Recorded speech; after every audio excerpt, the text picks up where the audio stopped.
Assalamualaikum warahmatullahi wabarakatuh. Halo semuanya, kembali lagi. Pada video kali ini kita masih membahas mengenai Cisco CCNA Part 1. Dan kali ini yaitu mengenai IP address dan subnetting. Nah, kita akan membahas mengenai IP address terlebih dahulu.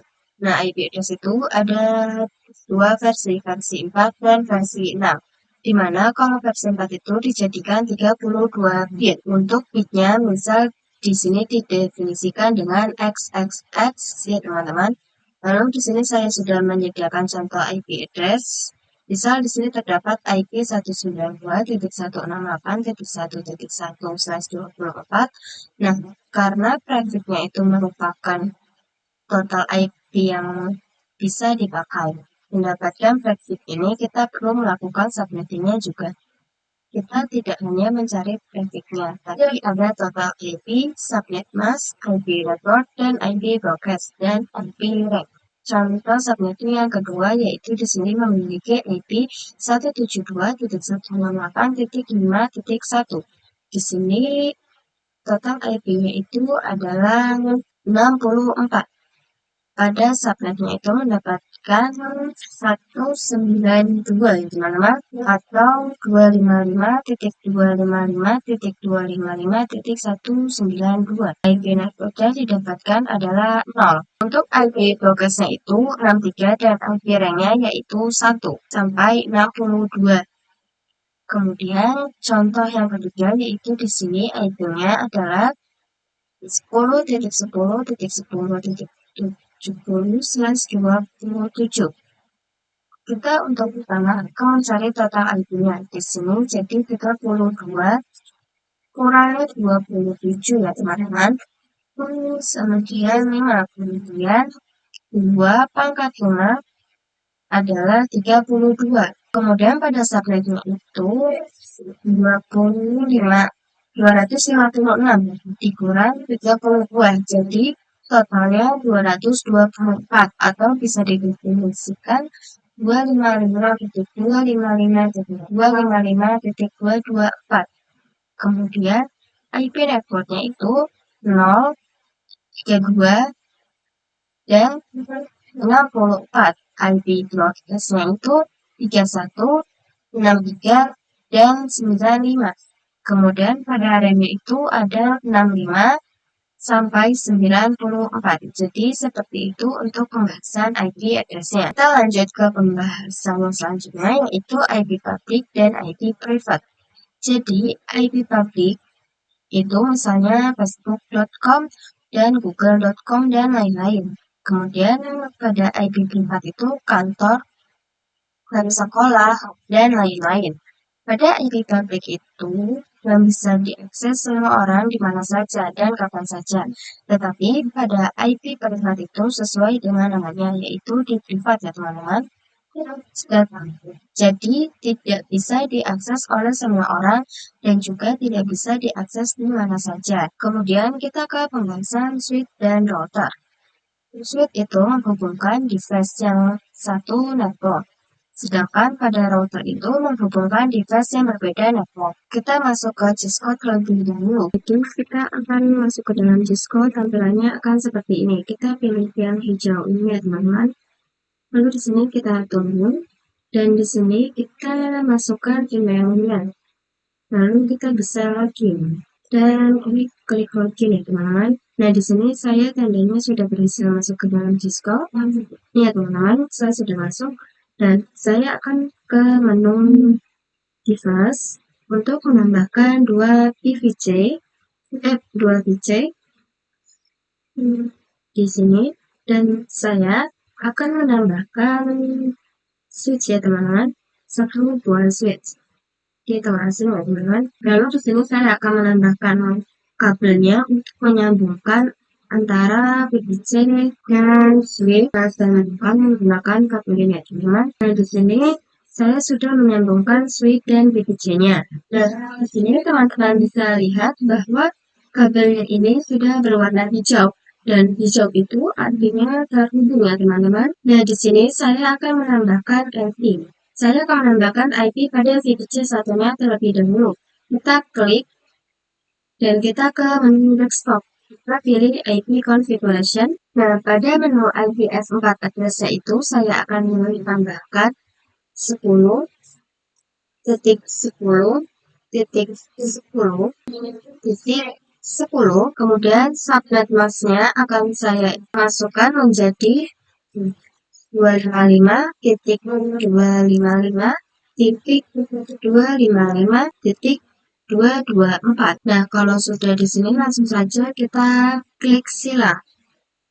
Dan saya juga akan menambahkan IP pada VPC 2-nya. Lalu di sini kita ke menu desktop, kita ke menu IP. Untuk IPv4-nya saya akan isi itu 10.10.10.11. Kemudian saya akan isi pada subnet masknya ke sini yaitu 255.255.224. Jadi sama pada VPC 1. Kemudian sini akan saya silang saja. Saya akan mencoba pada VPC 1 saja ya teman-teman. Saya akan klik VPC 1. Kemudian masuk ke menu desktop dan command prompt ya teman-teman. Di sini tuh saya akan ketikkan ping 10.10.10.11 atau IP milik VPC 1. Lalu kita enter. Jadi hasilnya itu TTL. Jadi VPC 1 sudah terhubung dengan VPC 2. Kita lanjut tambahkan switchnya lagi ya teman-teman. Sini kita close saja. Nah, di sini saya akan menambahkan switchnya lagi ya teman-teman. Saya akan membuat topik lagi baru. Kita ke sini, lalu kita ke switch di sebelah sini ya teman-teman. Dan saya akan tambahkan biji sebanyak 3 ya teman-teman. 3, 4, dan ini 5. Sampai di sini saya sudah dan saya akan menghubungkan biji dan switchnya ya teman-teman menggunakan kabel yang tadi saya gunakan. Jadi ya, dan ini juga sama.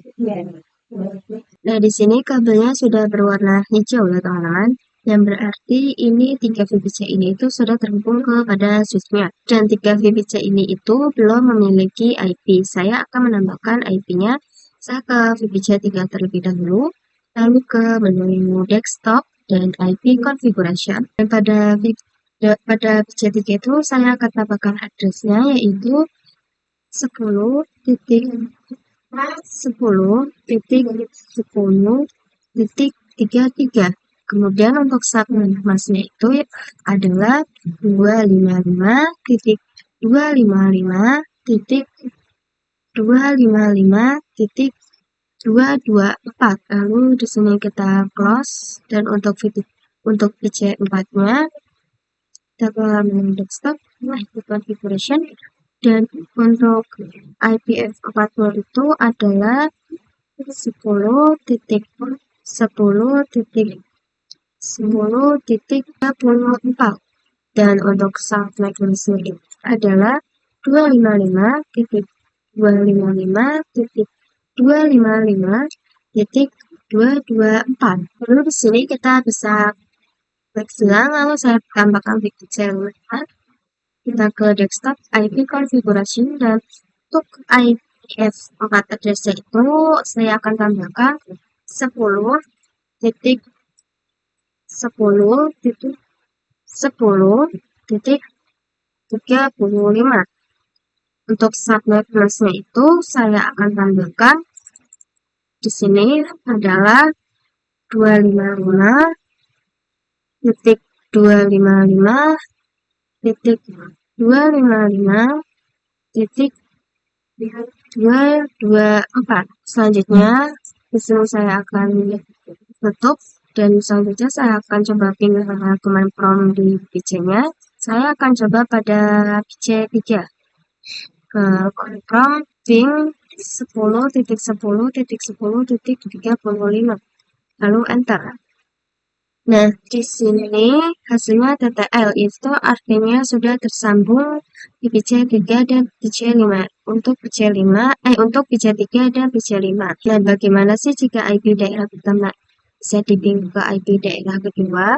Kalau berbeda blok subnetnya itu mereka tidak bisa saling komunikasi sehingga kita butuh bantuan dari router. Ini kita close saja. Nah, di sini saya akan menambahkan routernya. Saya akan menggunakan 2811 dan saya akan sambungkan. Kita menyambungkannya menggunakan kabel yang tadi ya teman-teman. Switch ke router dan switch yang ini kita sambungkan ke router. Dan saya akan masuk ke dalam routernya, lalu ke menu config. Saya akan masuk ke flash ether. Dan untuk IP address itu saya akan isi flash ether yang 0.0.0/0 ya teman-teman. Saya akan isi 10.10.10.1. Kemudian untuk subnet masknya yaitu saya akan isi 255.255.224. Kemudian kita ke flash ether 0/1.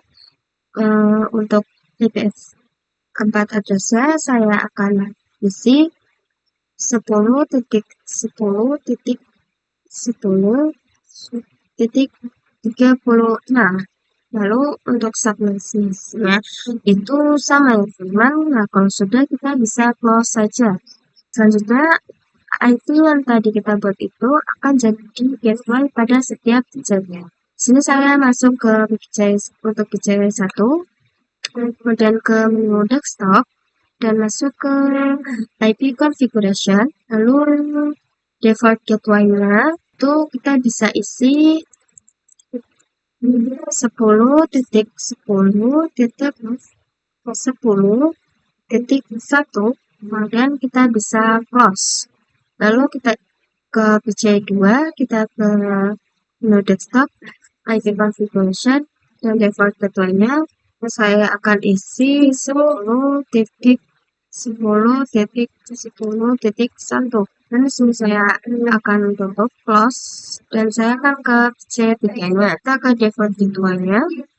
Untuk default gateway-nya yaitu 10.10.10.36. Lalu kita tutup.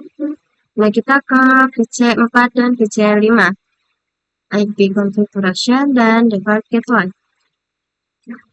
Di sini untuk default gateway-nya itu 10.10.10.36 close dan PCI5-nya juga default gateway-nya juga kita isi sama 10.10.10.36. Kita close.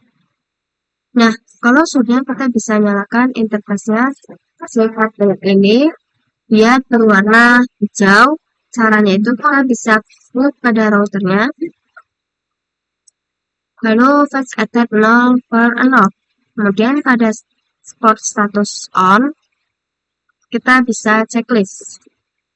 Pada flash ether 0/1 juga sama on ya teman-teman. Kalau sudah kita bisa close dan di sini sudah berwarna hijau. Kita bisa tunggu agar warna oranye ini menjadi warna hijau ya teman-teman. Saya akan klik surat ini, lalu taruh pada PC2 dan kita bisa taruh lagi pada PC3. Nah, di sini sudah terdapat tulisan successful teman-teman. Jadi cukup sampai di sini untuk materi IP address dan subnetnya.